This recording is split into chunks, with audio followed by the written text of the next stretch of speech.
레전드 채널을 방문해주셔서 대단히 감사합니다. 시원통쾌 감동눈물 레전드 사연 바로 시작하겠습니다. 안녕하세요. 저는 시어머니를 모시고 있는 주부입니다.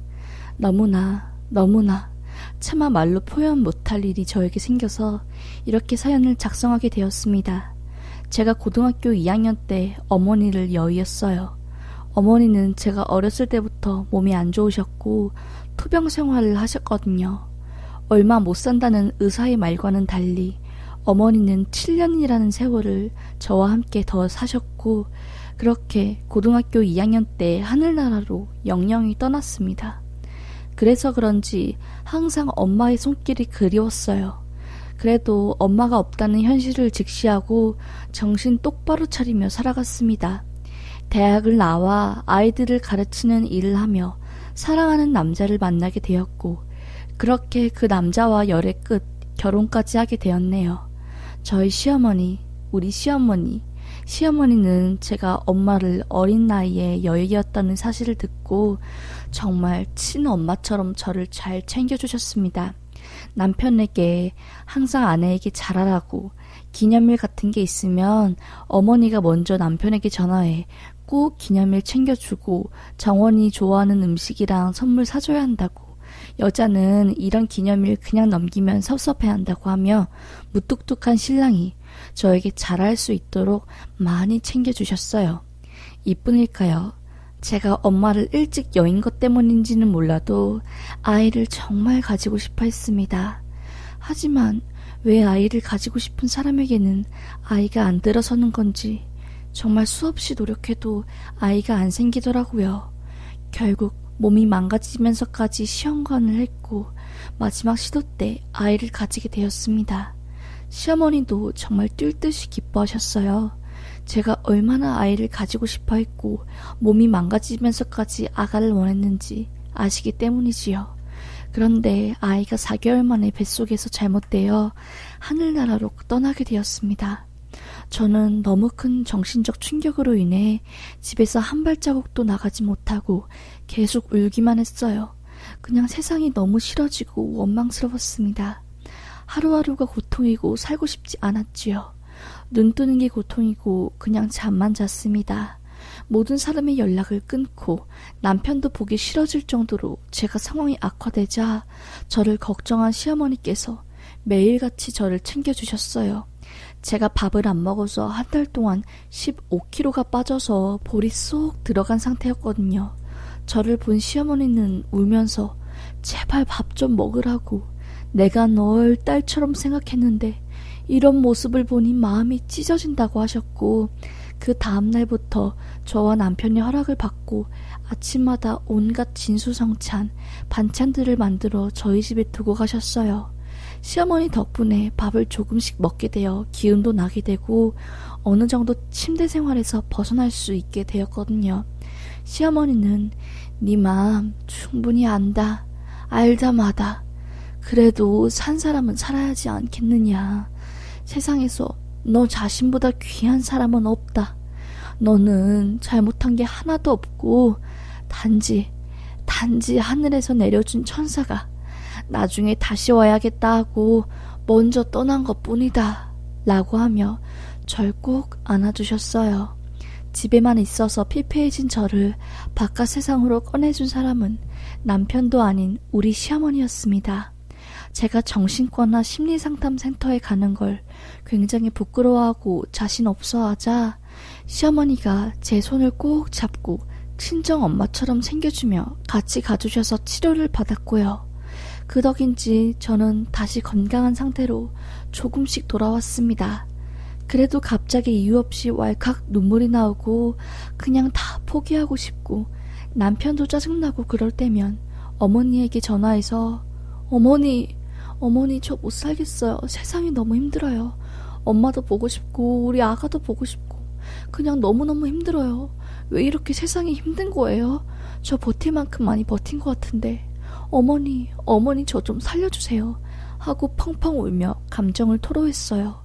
친구도 없고 가족도 없는 저에게는 시어머니가 유일한 말동무였거든요. 시어머니는 짜증내는 기색 하나 없이 저를 토닥토닥 달래주시고 괜찮다고, 괜찮다고. 엄마가 있잖아. 엄마가 엄마라고 생각해. 마음 토닥토닥. 그동안 세상이 많이 힘들게 했지.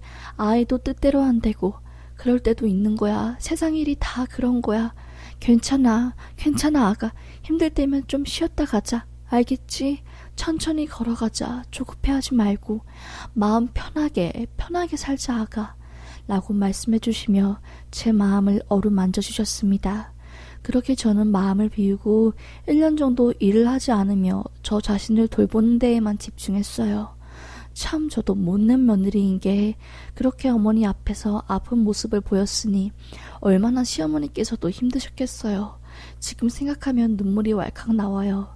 참 신기한 게 어머니 말씀대로 1년 뒤 수차례의 임신 시도 끝 결국 아이를 가지게 되었습니다. 정말 조심조심 모든 행동에 신경을 쓰고 몸에 좋다는 것은 다 먹어가며 무사히 예쁜 딸을 출산했어요. 어머니는 저보다 정말 더 좋아하셨습니다.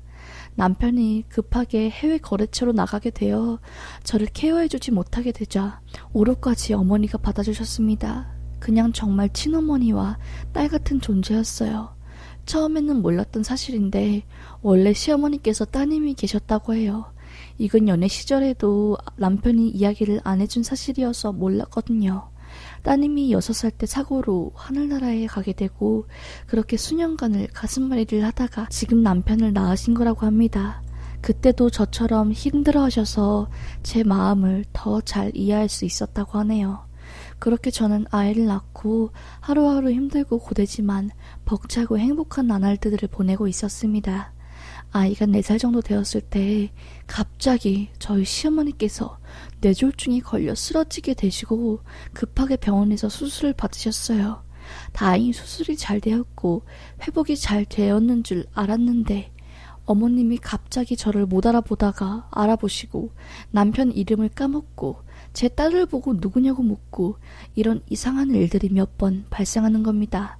걷는 것도 좀 이상해지고 문득 생각난 게 뇌졸중으로 쓰러지신 분들 중에 6개월 이내에 혈관성 치매가 올 가능성이 있다고 하신 의사선생님이 말씀이 생각났습니다. 바로 병원에 가서 몇 가지 검사를 받게 되었고 결국 치매 판정을 받게 되었습니다. 조기 발견 6개월 동안의 치료가 가장 중요하다고 해서 저는 애 돌보는 걸 뒷전으로 할 정도로 어머님이 치료에 거의 사활을 걸었습니다. 아주 약간의 호전만 있을 뿐 점점 다시 증상은 심해지더라고요. 결국 저희 어머니를 집에 모시고 왔습니다. 저도 아이를 맡기고 일을 하러 나가는 입장이었고 남편도 직장을 다녔기 때문에 하루 종일 집에 붙어 있을 수가 없었어요. 그래서 수십 군데 알아본 결과 저희 집에서 가장 가깝고 예전에 제가 봉사했던 적도 있었던 요양원에 어머님을 맡기고 7시 퇴근 후 집으로 다시 모셔오시는 생활을 시작했습니다. 저는 하나도 귀찮거나 힘들지 않았어요.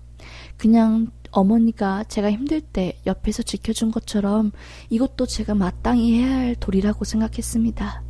어머니는 치매가 온 뒤로 저를 정말로 딸이라고 생각하셨는지 아들은 기억 못하시면서 저는 기억하시더라고요. 우리 딸, 우리 정원이 맘마 먹어야지. 아이고, 엄마가 늘 미안해. 이러시면서 항상 절 아이 취급하셨어요. 그럴 때면 눈물이 났지요. 그래도 뭐 폭력을 쓰거나 똥을 묻히거나 그런 게 없었기 때문에 크게 힘든 건 없었습니다.